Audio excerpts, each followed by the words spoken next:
বিসমিল্লাহি আলহামদুলিল্লাহ ওয়াসসালাতু ওয়াসসালামু আলা রাসূলিল্লাহ আম্মা বা'দ। আসসালামু আলাইকুম ওয়া রাহমাতুল্লাহ।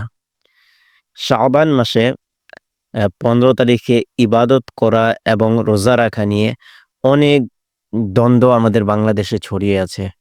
বিশেষ করে আহলে হাদিসরা এর বিরোধিতা খুব জোরে করে এবং বলে এদিনে কোনো আমল করা যাবে না এবং রোজাও রাখা যাবে না। আসুন আগে তাদের ভিডিও শুনুন, তারপর আমি দলিল দিচ্ছি। 15ই শাবান সিয়াম পালন করতে হবে, এই হিসাব বাতিল, এই হিসাব বাতিল, এই হিসাব বাতিল। মধ্য শাবানে একটি নফল রোজা রাখা যাবে কি না?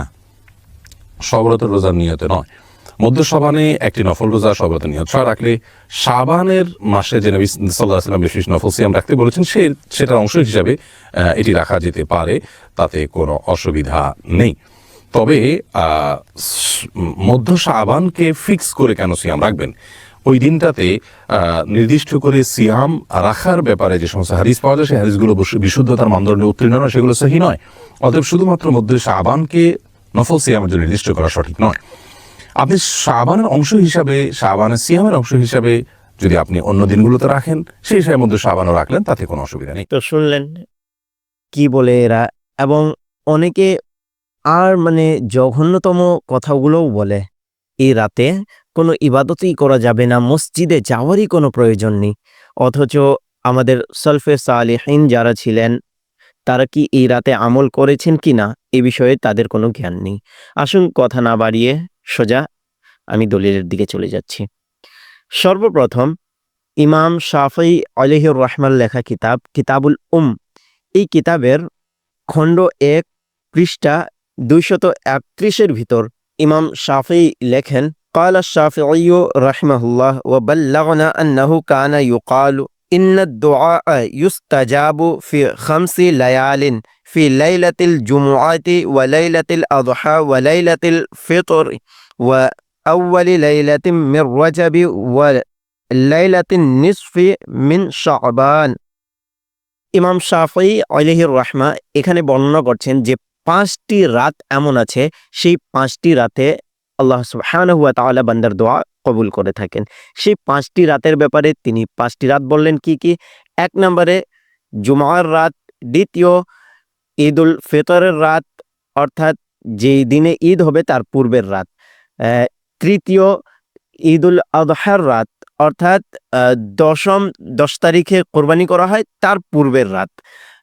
এরপর বললেন শাবান মাসের মধ্যমা রাত এবং রজব মাসের প্রথম রাত। এই 5টি রাতে আল্লাহ সুবহানাহু ওয়া তাআলা দোয়া কবুল করে থাকেন।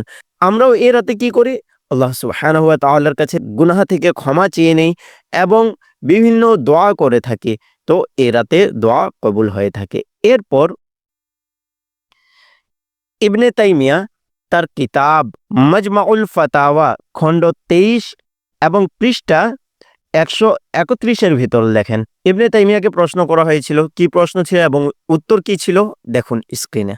ওয়াসুইলা আন সালাতি নিসফি শাবান ফাআজাবা ইযা সাল্লাল ইনসানু লাইলাতিন নিসফি ওয়াহদাহু আও ফি জামাআতিন খাসসাতিন কামা কানা ইয়াফআলু তাওয়াইফু মিনাস সালাফি ফাহুয়া আহসান।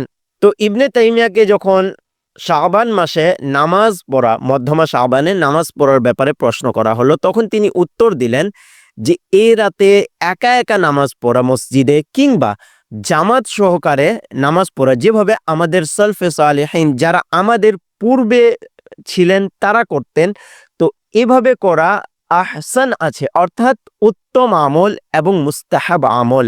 এরপর ফাতাওয়া আহলে হাদিস খণ্ড 2 পৃষ্ঠা 218 এর ভিতর আহলে হাদিসের আলেম কি লেখেন আসুন দেখুন। লেখক হচ্ছেন আব্দুল্লাহ রুবরি। তাকে প্রশ্ন করা হলো, সওয়াল, মাহে শাবান की 14वीं या 15वीं रोजा रखना या 3 रोजे 13वीं 14वीं 15वीं तारीख में रखने जायज हैं या नहीं? बाज़ कहते हैं ये बिदअत है और লফজ বিদআত কি আসল তাহকিক क्या है? তো এখন এর উত্তর তিনি দিচ্ছেন। জবাব, शब रात का रोज़ा रखना अफजल है, चुनांचे मिशकात वगैरह में हदीस मौजूद है। अगरचे हदीस ज़ईफ़ है लेकिन फ़ज़ाइल अमाल में ज़ईफ़ हदीस पर अमल दुरुस्त है। हर माह की 13वीं 14वीं 15वीं का रोजा भी हदीस में आया है। তো আহলে হাদিসের আলেম তার কিতাবে লিখে দিলেন, স্পষ্ট ভাষায় লিখলেন যে শাবান মাসের রোজা রাখা এবং ইবাদতের ব্যাপারে এটা জায়েজ আছে, বরং মুস্তাহাব আছে। কেননা রোজা রাখার ক্ষেত্রে হাদিস বর্ণিত হয়েছে, সে হাদিসগুলো আছে জয়ীফ। আমাদের বাংলাদেশে অনেক বক্তা আছে যারা জয়ীফ হাদিস বলতে কোনো হাদিস মানে না, তারা বলে হাদিস হয় সহি হবে, না হয় জাল হবে। তো দেখেন আপনাদেরই আলিম কি লেখছে, আহলে হাদিসেরই আলিম লেখছেন আব্দুল্লাহ রোবরি, তিনি লেখছেন যে জয়ীফ হাদিস যদি আমলের ফজিলতের ক্ষেত্রে বর্ণনা করা থাকে তাহলে সে হাদিসের উপর আমল করা জায়েজ আছে, মুস্তাহাব আছে। এরপর ইবনে তাইমিয়া তার কিতাব সিরাত মুস্তাকিম এর ভিতর লেখেন, পৃষ্ঠা 626, তিনি লেখেন ওয়ামিন হাযাল বাব লাইলাতুন নিসফি মিন শাবান ফাকাদ রুবিয়া ফি ফাদলিহা من الأحاديث المرفوعة والآثار ما يقتضي أنها ليلة مفضلة وأن من السلف من كان يخصها بالصلاة فيها। শাবান মাসের মধ্যমা রাত সম্পর্কে ইবনে তাইমিয়া বলছেন এখানে যে এই রাতে নামাজ পড়া, ইবাদত করা, এই রাত সম্পর্কে হাদিস বর্ণিত হয়েছে। সে হাদিসগুলো হচ্ছে মারফু এবং আসার, অনেকগুলো আসারে সাহাবা বর্ণনা হয়েছে। অনেকে আসার নবী আকরাম সাল্লাল্লাহু আলাইহি ওয়াসাল্লামের হাদিসকেও আসার বলে থাকেন। তো নবী আকরাম সাল্লাল্লাহু আলাইহি ওয়াসাল্লামের হাদিস হোক কিংবা সাহাবায়ে কেরামের আমল দ্বারা বর্ণিত হয়েছে এই রাতের ফজিলত সম্পর্কে অনেকগুলো, যেগুলো দ্বারা প্রমাণিত হয় এই রাতে আমল করা যাবে। আর তাছাড়া তিনি আবার বলছেন এখানে শেষের দিকে যে সলফে সালেহিনরা এই রাতকে বিশেষভাবে ধরে নিয়েছিলেন নামাজের জন্য, ইবাদতের জন্য। এই রাতে তারা নামাজ আদায় করতেন। এরপর আবার আহলে হাদিসেরই একজন আলিম তার ফাতাওয়ায়ে সানাইয়ার ভিতর কি লেখেন আসুন দেখুন। খণ্ড 1 পৃষ্ঠা 654, এখানে তাকে প্রশ্ন করা হলো এই রাত সম্পর্কে, শাবান মাসের 15 তারিখ রাতে ইবাদত করা যাবে কিনা। তো এর উত্তরে তিনি বলছেন এখানে जवाब, इस रात के मुताल्लिक ज़ईफ़ रिवायतें हैं। इस दिन कोई कार खैर करना बिदअत नहीं है। और एक बार बोलছি, इस दिन कोई कार खैर करना बिदअत नहीं है बल्कि बहुक्म इन्नमल अमालु बिन्नियात मुजिब सवाब है, अल्लाहु आलम। তো তিনি বলে দিয়েছেন শাবান মাসের ব্যাপারে অনেকগুলো জয়ীফ হাদিস বর্ণিত হয়েছে। এদিন কোনো ভালো কাজ করা, ভালো কাজ কি? মসজিদে গিয়ে রাত জেগে নামাজ আদায় করা, আল্লাহর কাছে তওবা করা, দোয়া করা, জিকির আজকার, দরুদে পাক পাঠ করা, বিভিন্ন যেগুলো নেক আমল আছে, দান সদকা খেরাত করা, দিনে রোজা রাখা, এগুলো কোনো কিছু বিদআত নয়। আমি দুবার পড়েছি এই কারণে, এগুলো বিদআত নয়, বরঞ্চ ইন্নামাল আমালু বিন্নিয়াত, এই হাদিসকে কেন্দ্র করে যদি কেউ করে তাহলে সে ভালো নিয়তের জন্য সওয়াব পাবে, তাকে আল্লাহ সুবহানাহু ওয়া তাআলা এর বেনিফিট দেবেন। এখন এই দলিলগুলো, এগুলো মনে হয় আমাদের বাংলাদেশ আর অনেকগুলো ভারত পাকিস্তানেরও আহলে হাদিস আছে, তারা দেখেও দেখে না, আর এই রাতে কোনো কাজ করাকে একেবারে টোটালি নিষেধ আর নাজায়েজ ফতোয়া দিয়ে দেয়। এরপর জয়ীফ হাদিসের উপর আমল করা যাবে কিনা এই প্রসঙ্গে, তো সর্বপ্রথম আমি একটি কিতাব আপনাদেরকে দেখাচ্ছি, দেখুন স্ক্রিনে। কিতাবটি হচ্ছে আল আজকার, আর লিখেছেন ইমাম নববী আলাইহির রাহমা, যাকে আহলে হাদিসরাও মানে অনেক বড় বিজ্ঞ আলিম ছিলেন হাদিসের এবং হাদিস বিশারদ ছিলেন।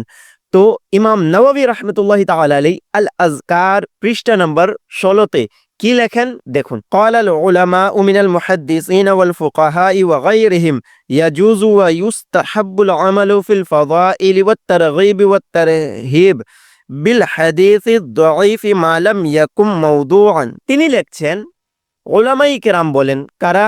ফকিহ, উলামা, মুহাদ্দিসিন, তাছাড়া অন্যান্য যত উলামা আছেন, অর্থাৎ যারা ইলমে কালামের মাহির বা যারা মুফাসসিরিন আছেন, তারা সকলে বলেন যে জয়ীফ হাদিসের উপর আমল করা মুস্তাহাব। কখন? যদি সেই জয়ীফ হাদিসটি কোনো কাজের উৎসাহ প্রদান করে থাকে, হাদিসে কোনো কাজের ব্যাপারে উৎসাহ দেওয়া হয়েছে, অথবা কোনো কাজকে খারাপ বলা হয়েছে হারাম বলা হয়নি, খারাপ বলা হয়েছে, সেক্ষেত্রেও সে হাদিসের উপর আমল করা মুস্তাহাব হয়। এবং কোনো কাজের দিকে উৎসাহ দেওয়ার সাথে সাথে সেই কাজের ফজিলত বর্ণনা করা হয়েছে, তখনও সেই হাদিসের উপর আমল করা মুস্তাহাব।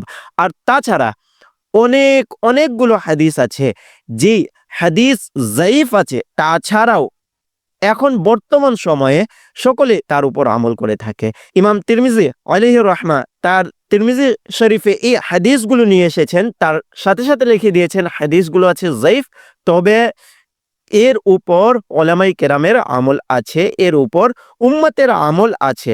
সে হাদিসগুলো কি, আমি শুধু হাদিসের নাম্বার বলে দিচ্ছি, আপনি হাদিস দেখে নিন। তিরমিজি শরীফের ভিতর 188, 261, 411, 509, 638, 914, 915, 1151, 1399, 1466, 2109, 2094, 2122, এগুলো সব হাদিস যায়ীফ, তারপরও এগুলোর উপর আমল করা হয়। আপনি তিরমিজি শরীফ পড়ে নিতে পারেন।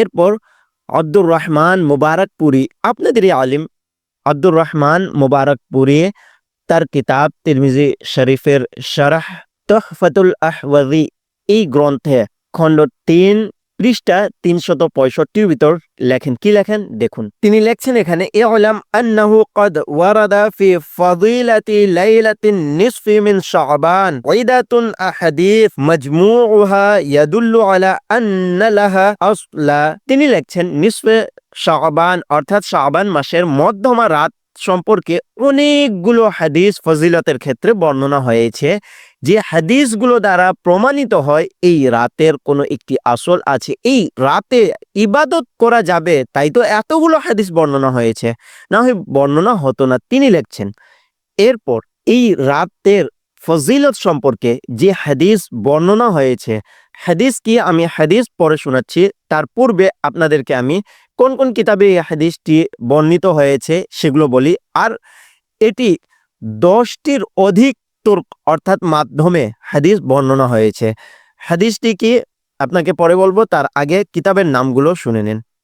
সর্বপ্রথম মুসনাদে আহমদ 25,487 নম্বর হাদিস, তিরমিজি শরীফে 739 নম্বর হাদিস, মুসান্নাফ ইবনে আবি শাইবাতে 39,858 নম্বর হাদিস, ইবনে মাজা এর ভিতর 1379 নম্বর, এবং শুআবুল ঈমানে 3824 নম্বর হাদিস বর্ণনা হয়েছে। হাদিস কি স্ক্রিনে দেখুন। ইন্নাল্লাহা আযজা ওয়া জাল্লা ইয়ানজিলু লাইলান নিসফি মিন শাবান ইলা সামাঈদ দুনিয়া ফায়াগফিরু লিআকসারা মিন আদাদি শা'রি গানামি কালব।